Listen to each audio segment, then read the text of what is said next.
नमस्कार जी। अच्छा साहेब। क्या नाम है जी आपका? लक्ष्मी दासी। लक्ष्मी जी, आप कहाँ से हैं? जिला बरेली, ग्राम नंदगांव, उत्तर प्रदेश से। संत रामपाल जी महाराज से नाम दीक्षा आपने कब ली? सन 2019 फरवरी में ली थी। संत रामपाल जी महाराज से नाम दीक्षा लेने से पहले क्या आप कोई भक्ति साधना भी करती थी? जी सर जी, हम भक्ति साधना करते थे, मतलब व्रत भी रखते थे और वहाँ भी जाते थे। जो निरंकारी बाबा हैं उनके शरण में जाते थे, गुरु जी की। 1 साल हम वहाँ रहे थे निरंकारी में।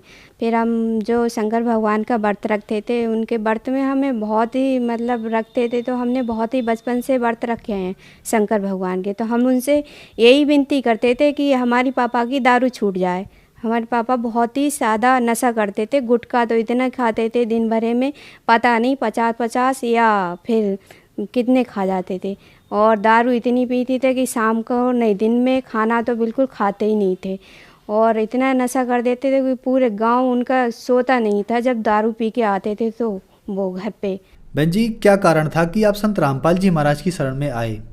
कारण ये है कि हमारे पापा जुड़े थे कि सन 2013 में गुरुजी से जुड़े थे, संत रामपाल जी महाराज से। उन्होंने नाम दीक्षा ली थी, तो उन्हें फिर बहुत ज़्यादा मतलब कुछ उनसे नाम खंडित हो गया, तो उन्हें बहुत ज़्यादा दिक्कत हुई थी। उनके फेफड़े थे वो बिल्कुल ख़राब हो गए थे। बिल्कुल ख़राब होने के कारण कि इतनी तबीयत ख़राब हो गई कि बचने की कोई उम्मीद नहीं थी उनकी। तो फिर हम डॉक्टर को दिखाया। डॉक्टर को दिखाने के बाद पर हमें इतनी पता नहीं थी कि हमने नाम नहीं लिया था कि इनके यहाँ गुरुजी पे प्रार्थना भी लगाई जाती है कि कोई तबीयत ख़राब हो जाए। तो हमने पापा को अपने दिखाया डॉक्टर को, तो भैया लोग लेके गए थे पापा को, तो उन्होंने बताया कि ख़राब हो गए हैं गुर्दा इनके, और जो पानी भर गया है फेफड़ों में, बहुत मुश्किल है सही होना। तो हम बहुत ज़्यादा रो रहे थे, बहुत ही ज़्यादा। तो हमने गुरुजी संत रामपाल जी महाराज से बोला हमने कि परमात्मा दया करो, हमारे पापा बिल्कुल ठीक हो जाएं, बिल्कुल ठीक हो जाएं, फिर हम आपके शरण में पक्का आएंगे। गुरुजी इतनी दया करो, हमारे पापा ठीक हो जाएं। इतनी प्रार्थना हमने गुरुजी की, जो हमारे पापा दंडों प्रणाम करते थे वहाँ हमने रोते रोते ये बोल दिया हमने कि परमात्मा आपके शरण में हो, गुरुजी आपके शरण में हमारे पापा जी हैं। तो हमारे पापा ठीक हो गए। तो उसके बाद हमारे पापा बोलते थे कि बेटा तुम चलो सत्संग में, तुम्हें भी बहुत सारे रोग हैं। बिल्कुल 5 साल हम दवा खाते खाते परेशान हो रहे थे, बहुत सब में दिखा लिया। हमारे पापा ने बहुत ज़्यादा दिखा दिया था कि तंग आ गए थे वो भी दवा खवाते खवाते। जो बोलते थे कि बेटा तुम भी चलो, तुम्हें भी सही हो जाओगी। तो मैं बोलती थी पापा मैं जाऊंगी, मेरा मन करेगा तब जाऊंगी मैं, बिल्कुल सच्चे दिल से मेरी आत्मा कहेगी कि हाँ अब चलो, कि सत्संग में जाना है या कोई परमात्मा है तो मैं जाऊंगी। मुझे विश्वास नहीं होता था कि कोई परमात्मा है, बस खोज रहती थी कि कौन है भगवान, किसकी तलाश करूं, कि कौन मेरी पुकार सुने, यही तलाश रहती थी मुझे बस हर वक्त। तो सन 2019 में हम जुड़े थे, फिर संत रामपाल जी महाराज से जुड़े थे, इसलिए कि हमने बोल दिया था कि हमारे पापा सही हो जाएंगे तब हम जुड़ेंगे। तो इस वजह से हम संत रामपाल जी महाराज के शरण में आए। संत रामपाल जी महाराज से नाम दीक्षा लेने के बाद क्या आपको कुछ लाभ भी प्राप्त हुए? जी सर जी, हमें लाभ तो बहुत ज़्यादा प्राप्त हुए हैं, कोई गिनती नहीं है बताने की कि 1 साल में इतने लाभ हुए हैं हमें कि आज जो हम खड़े हैं, इस जो हमें ज़िंदगी मिली है वो संत रामपाल जी महाराज की दया है कि हमें जो ज़िंदगी मिली है आज जो हम जी रहे हैं अभी। वरना हमें डॉक्टर ने और जो क्या कहते हैं नौते सयानों ने सब ने ये बोल दिया था कि दीपावली तक तुम्हारी बेटी ज़िंदा है, उसके बाद तुम्हारी बेटी नहीं बचेगी।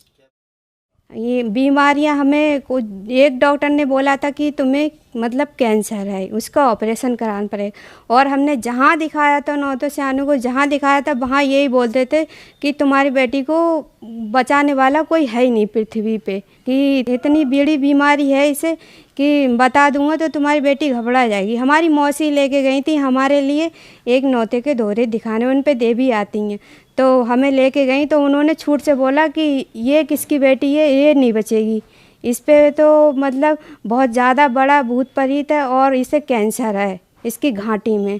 तो वो बोली कि बकरा चढ़ाओ, ये चढ़ाओ, वो करो। तो हमने अपने पापा से बोला, तो हमारे पापा तो विश्वास करते नहीं थे कि वो संत रामपाल जी महाराज के शरण में थे। बस हम ही को ये दुर्भावना थी कि कोई संत रामपाल जी महाराज कोई परमात्मा है पृथ्वी लोक पे आए हुए। बस यही सोच रहती थी हमेशा कि हम भी कोई परमात्मा को जाने या पहचाने। पर हम पुस्तक नहीं पढ़ते थे, बस सत्संग सुनते थे गुरु जी का। तो सत्संग सुनते सुनते बस ऐसे ही मन हुआ हमारा, तो हमने नाम लिया। तो उसके बाद हमें बहुत ज़्यादा लाभ हुए सर जी, हम बता नहीं सकते आप। कैंसर हमारा जब हम संत रामपाल जी महाराज के शरण में आए थे तो फरवरी में हम आए थे। उसके बाद हमें आने के बाद उसी दिन उसके बाद हमें पुस्तक सेवा मिली थी। पुस्तक सेवा हमने आराम से की, कोई दवा नहीं खाई हमने बोला अब जब हमें परमात्मा मिले हैं, जब संत रामपाल जी महाराज मिले हैं हमें, तो हम दवा हमने बिल्कुल छोड़ दी। फिर पापा बोले तुम्हारी तबीयत फिर ख़राब हो जाएगी, दवा खा लो, दवा खा लो। हमने नहीं खाई, हम पुस्तक सेवा में जाते रहे, आते थे सो जाते थे। पर इतनी दया की संत रामपाल जी महाराज ने कि हमें 4 महीने बाद कि इतना बड़ी मतलब जो दिक्कत थी हमारा, वो हमारे पापा लेके गए हमें डॉक्टर को दिखाने के लिए। बोले डॉक्टर ऑपरेशन होगा इसका। तो पापा ने वहाँ भर्ती करा दिया। फिर अगर ऑपरेशन से कैंसर ठीक होना होता, ऑपरेशन हो गया हमारा, सब कुछ ठीक हुआ। पर ऑपरेशन के बाद हम घर पे आए थे, अपने घर पे आने के बाद फिर दवा लेके आए थे 5 दिन बाद। 5 दिन के बाद फिर दवा लेके आके फिर हम शाम को दवा खा के सोने जा रहे थे तो पापा हमारे घोर के दवा देते थे हमें, क्यों हमारी तबीयत बहुत ज़्यादा ख़राब थी, खटिया पे पड़े थे। पर हम संत रामपाल जी महाराज के शरण में आए हुए थे, तो हम अपना जो मंत्र जाप है वो करते रहते थे और सत्संग सुनते रहते थे कि चारपाई पे लेटे इतने ध्यान रखते थे परमात्मा का। तो उसके बाद हम जब ऑपरेशन के बाद आए तो हमने दवा खाने के बाद एक दिन अचानक रात में पापा बोले आज गोली खा के देखो, ऐसे ही आज घोर के दवा मत खाओ, कब तक खाओगी घोर के दवा। तो हमने गोली खाई। गोली खाने के बाद फिर रात के हम सो गए, अचानक ऐसे ही अच्छे खासे सोए थे। तो सोने के बाद हमें रात में 10 बजे अचानक अपने आप ब्लड आना चालू हो गया, गले में से ब्लड आना चालू हो गया। फिर वो रुक ही नहीं रहा। फिर हमने ध्यान लगाया संत रामपाल जी महाराज का, तो फिर भी नहीं रुका। फिर पापा ने जल दिया गुरु जी का, मतलब संत रामपाल जी महाराज जी का, तो उसे पी के थोड़ा आराम मिला, फिर सो गए। फिर उसके बाद मतलब जो हमें परमात्मा को जो सही करना था, उनकी दया होनी थी हमारे ऊपर। फिर इतनी भारी दया की परमात्मा ने, रात के 11 बजे से 1 बजे तक ब्लड की इतनी ऐसे चल गया जैसे हम किसी मोटर को चालू कर देते हैं, इतना ब्लड निकला। बिल्कुल नाला था छत पे रहते हैं हम, छत के ऊपर पीछे नाला था, तो वो बिल्कुल भर गया ना ब्लड से। तो पापा लेके आए हमें फिर डॉक्टर के पास, कि पापा को भी पता होगा पर उन्होंने इतना गौर नहीं दिया कि प्रार्थना लगाते हैं। हमें इस बात का पता नहीं था कि हम प्रार्थना लगाते हैं कोई तबीयत ख़राब हो जाए, ये हमें बाद में पता चला है। तो फिर हम यहाँ लेके आए तो वो डॉक्टर ये बोले, फिर डॉक्टर से भी नहीं रुक रहा ब्लड, क्यों पेट में ब्लड पहुँच गया। तो कहते हैं पेट में से डॉक्टर ने निकाला, फिर ऑपरेशन थिएटर में लेके गए। तो ऑपरेशन थिएटर में हमें बेहोश नहीं किया था, होश था हमें। जब यहाँ घर से लेके चले थे तब हमें पता नहीं था, हमारी एक उंगली भी नहीं हिली थी। जब हमारे पापा हमें घर से लेके चले थे बरेली, हम 2:30 बजे आए थे रात के। तो हमारे पापा तो देखते आए थे हमें रास्ते में, मगर हमें जैसे निटाल दिया था वैसे ही हम लेटे रहे और हमारी एक उंगली भी नहीं हिली। ऐसा मतलब बिल्कुल ख़त्म हो गए थे हम, कुछ सांस भी नहीं रही थी। पापा बोले इसमें सांस भी नहीं आ रही थी जब हमें होश आया था। तो फिर परमात्मा ने इतनी दया की, ब्लड निकाल के फिर एक बोतल, इतनी बड़ी बोतल भर के ब्लड निकला पेट में से। और उसके बाद क्या कहते हैं, जो हमें ब्लड की पलटी आ रही थी उसमें इतनी मोटी गांठें आ रही थी ब्लड में, इतनी मोटी गांठें आ रही हो, बिल्कुल काले रंग होता है काला, ऐसा आ रही थी। तो इतनी बोर होने पे तो डॉक्टर बोला तुम्हें किसी पर मतलब शक्ति ने, जो तुम्हारे ऊपर कोई किसी का, परमात्मा का, ये संत रामपाल जी महाराज का, किसी भगत का भक्ति करती हो, उसने तुम्हें बचाया। हमारी बस की बात नहीं थी कि हम तुम्हें बचा लें, क्यों बड़े डॉक्टर को उनने 3-4 बार फ़ोन किया था। बड़े डॉक्टर बोला कि ऐसी कौन सी बात है, मैंने इतने केस किए हैं पर ये केस पहली बार ज़िंदगी में ऐसा आया है कि ऑपरेशन के बाद नस खुलना कौन सी सवाल होता है कि ऑपरेशन के बाद नस कैसे खुल सकती है। तो हम तो परमात्मा के ऊपर विश्वास करते थे कि हमारा जो ये हम रक्षा सूत्र पहनते हैं गले में, ये हमारे हाथ में था उस टाइम। तो हमारी मम्मी बोली, इतना बोला था हमारी मम्मी ने कि ये परमात्मा, ये संत रामपाल जी महाराज जी, ये हमारी बेटी आपके शरण में है, अगर इसे कुछ हुआ तो आपका नाम खराब होगा।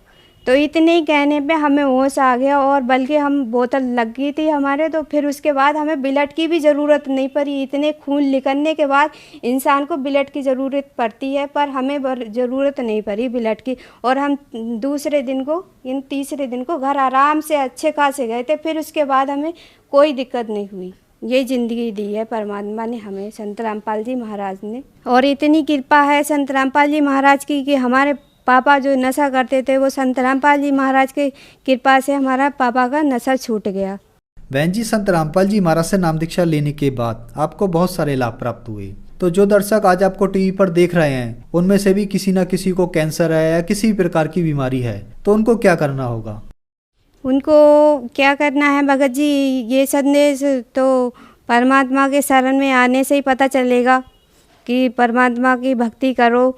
अगर दुख दूर करने हैं आपको, अपने कष्ट कटवाने हैं, तो बस पृथ्वी लोक पे एक ही संत हैं, संत रामपाल जी महाराज। वो सबका रोग काट सकते हैं, बाकी और किसी की बस की बात नहीं है। संत रामपाल जी महाराज से नाम दीक्षा कैसे ली जा सकती है? संत रामपाल जी महाराज से नाम दीक्षा लेने के लिए साधना चैनल पे सत्संग आता है गुरुजी का 7:30 बजे से 8:30 बजे तक। उस पर पीली पट्टी आती है, उस पर सारे नंबर आते हैं सतलोक आश्रम के। उसमें से किसी भी आश्रम का नंबर लगा के आप कॉन्टैक्ट कर सकते हैं और नाम दीक्षा ले सकते हैं। धन्यवाद जी।